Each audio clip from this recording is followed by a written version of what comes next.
Merci de nous renouveler votre confiance pour un nouveau journal sur la Moto Télévision. Voici les titres pour commencer. Abattu lundi dernier près de Goma, le corps sans vie de l'ambassadeur italien Luca Attanasio et de son garde ont été rapatriés mardi 23 février dernier en Italie. Pendant ce temps, le gouvernement congolais demande à tous les diplomates présents sur le territoire national de signaler désormais tous leurs déplacements à l'intérieur du pays auprès des autorités.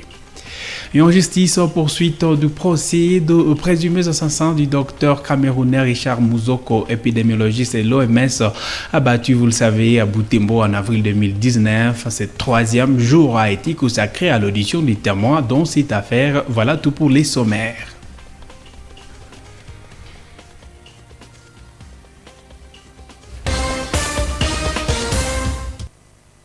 Ainsi que je vous le disais au sommaire, les corps de l'ambassadeur italien Luca Attanasio et des sauvegardes de corps abattus lundi dernier près de Goma ont été rapatriés mardi 23 février dernier en Italie. Au Congo comme en Italie, ils ont du droit aux derniers hommages respectivement de la part des officiels congolais et italiens. Isabelle Wangaimuka fait le point. Ici, à l'aéroport militaire d'Italie, les drapeaux sont à Berne. En cette nuit du mardi, atterrit cet aéronef à provenance de Goma, en RDC. À ce bord, la dépouille de l'ambassadeur italien et celle de son garde, tous lâchement abattus au Nord Kivu. Sur la terre de leurs ancêtres, ils ont droit aux hommages de la part des officiels italiens venus les accueillir.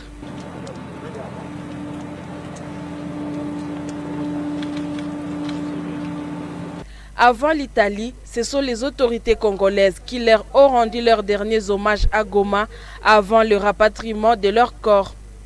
Luca Attanasio et son garde ont été tués avec un autre sujet congolais lundi au cours d'une attaque tendue à leur convoi à Kibumba, à quelques kilomètres de Goma. La délégation de l'ambassadeur italien s'est rendue à Kiwanja en Rutshuru où il devrait assister à une activité du programme alimentaire mondial. Comme le gouvernement congolais, la société civile de Kibumba soupçonne les combattants hutus-rwandais d'être auteurs de cette attaque. Elle plaide pour la sécurisation de cette région. Nous ne pouvons pas dire que c'est un groupe de bandits. C'est un groupe armé bien organisé et qui a ouvert directement le feu à l'endroit du véhicule. Et le chauffeur qui était à bord au volant a succombé sur place suite à des coups de balle réussis. Ici, ce n'est pas pour la première fois que nous enregistrons de tels cas. Dernièrement, je crois, il y a à peu près 2 ans, où des touristes britanniques étaient aussi tombés dans une embuscade, l'air tendu par des groupes armés. Dernièrement, le mois de décembre 2020, juste à côté de nous ici, à 60 mètres du lieu du drame d'aujourd'hui, l'armée congolaise avait perdu ses 3 vaillants militaires, dont un capitaine. Ce n'est pas la première fois que ce genre d'attaques ciblées sont signalées en ces lieux. En 2018, de touristes britanniques avaient été enlevés au même lieu, dans les mêmes circonstances, avant d'être relâchés. Et pendant ce temps, le gouvernement congolais demande à tous les diplomates présents sur le territoire national de signaler désormais tous leurs déplacements à l'intérieur du pays auprès des autorités. Cette mesure est consécutive au meurtre, vous le savez, de l'ambassadeur italien en début de semaine à Kibumba. C'est au Nord Kivu, c'est au cours du Conseil de sécurité présidé par le chef de l'État Félix Antoine Tshisekedi mardi 23 février au Palais de la Nation et reportage de la presse présidentielle. La République démocratique du Congo est déterminée à mettre tout en œuvre pour dorénavant sécuriser et mieux réglementer la circulation des corps diplomatiques à travers le territoire national. Ceci figure parmi des nouvelles mesures prises au cours du Conseil de sécurité qui s'est tenu ce mardi 23 février 2021 sous la très haute direction du président de la République, Félix Antoine Tshisekedi Tshilombo, dans son cabinet de travail au Palais de la Nation. Nous avons parlé des problèmes de l'heure. Nous avons perdu l'ambassadeur d'Italie, ce qui est une chose très grave parce que c'est un monsieur qui représente un pays et nous l'avons perdu dans des circonstances que nous allons élucider parce que nous allons tout faire pour pouvoir comprendre ce qui s'est passé et nous avons parlé des problèmes connexes qui sont des problèmes militaires reliés à cela. Les diplomates, avant qu'ils ne quittent Kinshasa, ils doivent absolument informer le ministère des Affaires étrangères qui lui-même va informer les autres instances, les autres institutions de la République qui sont concernées par le déplacement de ces diplomates. Et certainement, nous allons particulièrement leur demander de se signaler quand ils arrivent quelque part auprès des instances qui gèrent la localité ou la ville ou la province. À en croire la ministre des Affaires étrangères, Marine Toumbanzeza, une mission sera déployée sur terrain pour voir clair et sanctionner les auteurs du meurtre de l'ambassadeur d'Italie en République démocratique du Congo. Et on revient aussi à Butembo avec la poursuite du procès de présumés assassins du docteur camerounais Richard Muzoko, épidémiologiste de l'OMS abattu à Butembo en avril 2019. Ce troisième jour a été consacré à l'audition des témoins dans cette affaire et la Cour militaire opérationnelle du Nord Kivu siégeant en audience foraine en requis la présence de ces derniers pour comprendre l'objet et le rôle des uns des autres dans ces réunions tenues par le médecin local le mois allais-je dire, qui ont précédé l'assassinat. Joël Tali, reportage. Tout part de l'audience du mardi.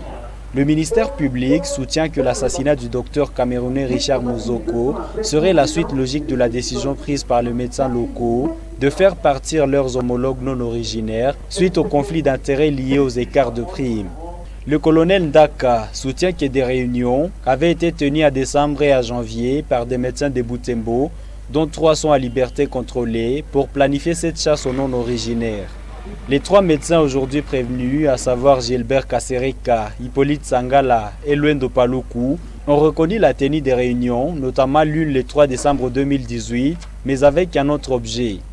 Devant les juges, ils ont affirmé que ces rencontres étaient des réunions de routine de la division provinciale de la santé, antenne de Butembo, qui traitait de l'organisation du travail. Ainsi, la Cour a fait venir des témoins. Il s'agit essentiellement des agents administratifs de la santé qui prennent part à ces réunions hebdomadaires de routine. Un constat devant les juges, les témoins se souvenaient difficilement de la réunion du 3 décembre 2018. Mais après avoir pris connaissance du procès verbal de cette réunion présentée au tribunal, ils ont affirmé qu'il s'agissait d'une réunion de routine, au cours de laquelle les participants 9 au total avaient débattu de l'organisation du cadre de travail. La Cour a demandé aux témoins de retourner avec les devoirs de revenir en cas de besoin. Ainsi, les juges ont clôturé l'audition des médecins prévenus.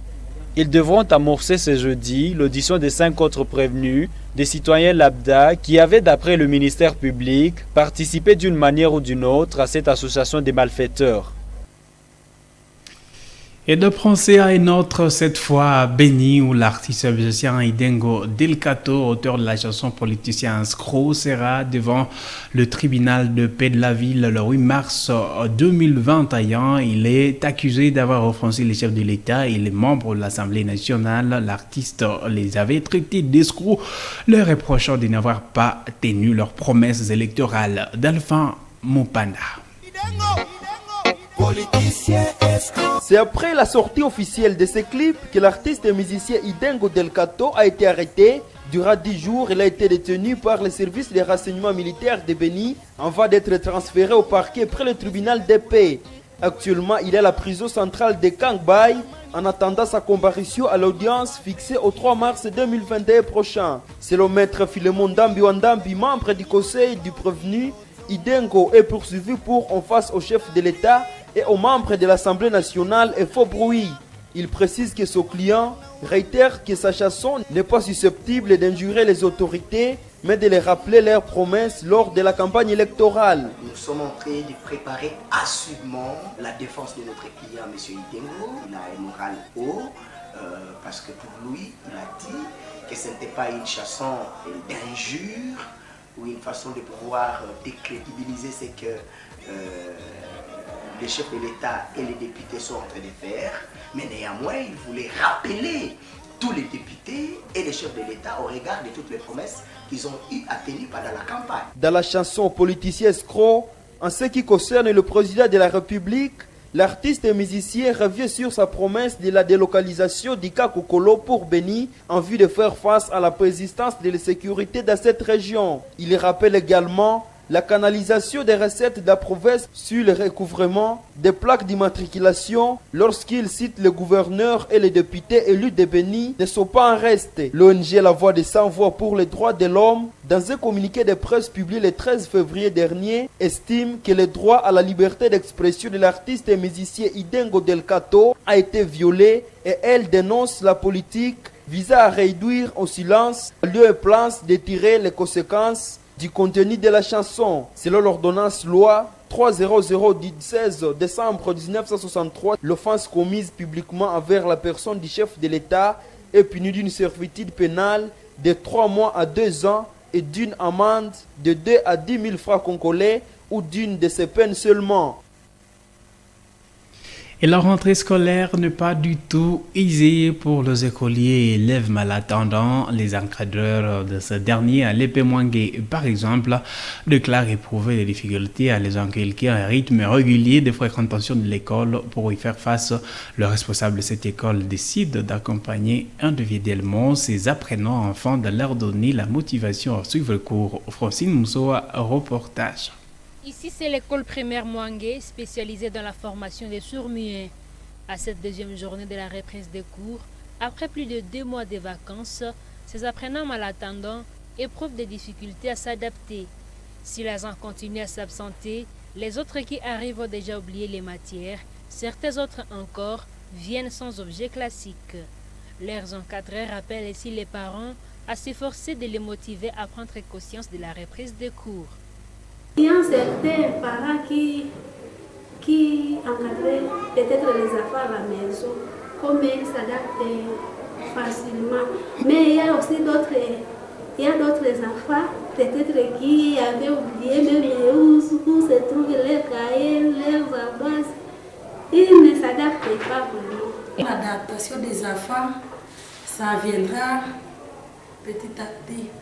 Car les enfants semblent oublier déjà la matière qu'on les avait déjà enseignée. Mais ils sont en train de se retrouver comme on fait la révision. Pour les volets sanitaires, les directeurs de cette école demandent aux parents des apprenants de les doter de cache-nez pour qu'ils se protègent et protéger les autres en cette période des épidémies. Nous avons difficulté justement comme on nous a parlé des barrières, de respecter des mesures barrières.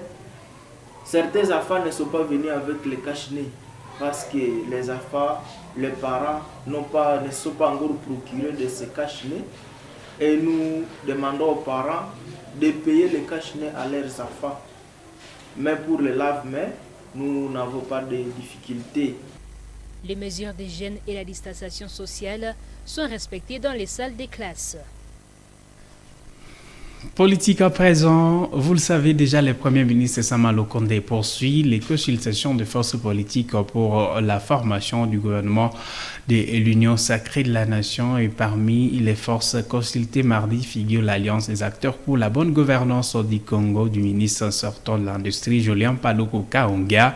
Fort de ses 20 députés nationaux, la BC a pris connaissance des axes prioritaires du programme du chef de l'État, du chef du gouvernement, à dire, à savoir la restauration de la paix, la sécurité, la justice, les développements à la base, les réformes électorales, fiscales au pays, a déclaré Julien Paluku, que je vous propose de suivre. Des questions très rapidement de nous brosser les grandes priorités qui seront les chevals de bataille de son action gouvernementale, à savoir la paix, la sécurité particulièrement à l'Est, mais également les grandes réformes pour que la population finalement retrouve le sourire à court, à moyen et à long terme.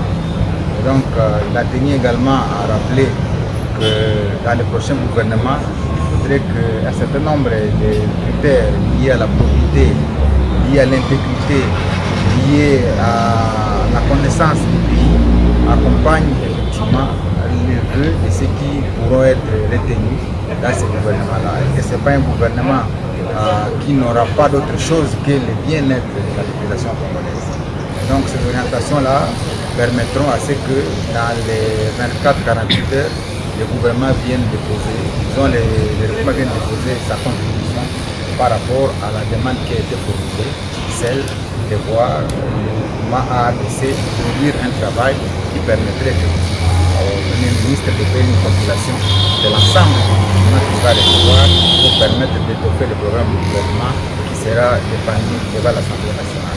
C'est un groupe compact constitué de 20 députés nationaux, de plusieurs députés provinciaux, gouverneurs de provinces, des présidents d'assemblée provinciale que nous offrons aux soins du Premier ministre pour accompagner son action gouvernementale et faire en sorte que son programme soit voté unanimement à l'Assemblée nationale et que le travail commence dans les plus brefs délais.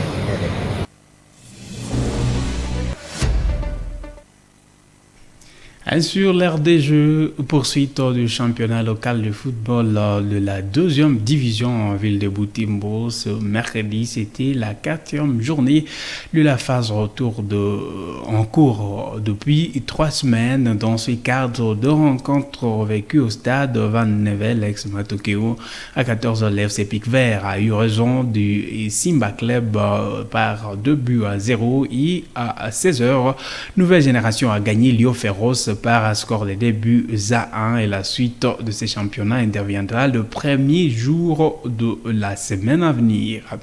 Et le tout puissant Mazembe a livré sa 2e rencontre de la phase de poule de la Ligue des champions de l'ACAF l'après-midi de ce mercredi 24 février. Les Corbeaux de Lubumbashi ont fait un match nul des Eurobi partout face aux Soudanais d'Al Hilal. C'est le deuxième de la suite.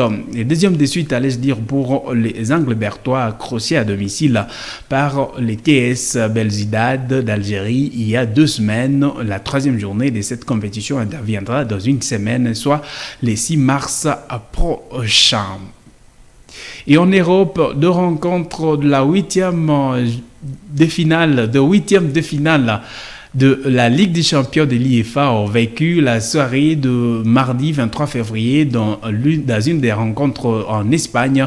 Chelsea est allé s'imposer sur l'Atlético de Madrid par 1-0 et en Italie, c'est la Lazio de Rome qui s'est incliné à domicile face au Bayern Munich, champion à titre par 1-4. La suite de cette compétition interviendra le mercredi 24 février. Le Real de Madrid sera reçu par l'Atalanta Bergame et dans l'autre rencontre, le Borussia Mönchengladbach offrira son hospitalité à Manchester City. Voilà tout pour cette édition du journal. Merci à vous tous de l'avoir regardé. On se retrouve très prochainement et à tout de suite.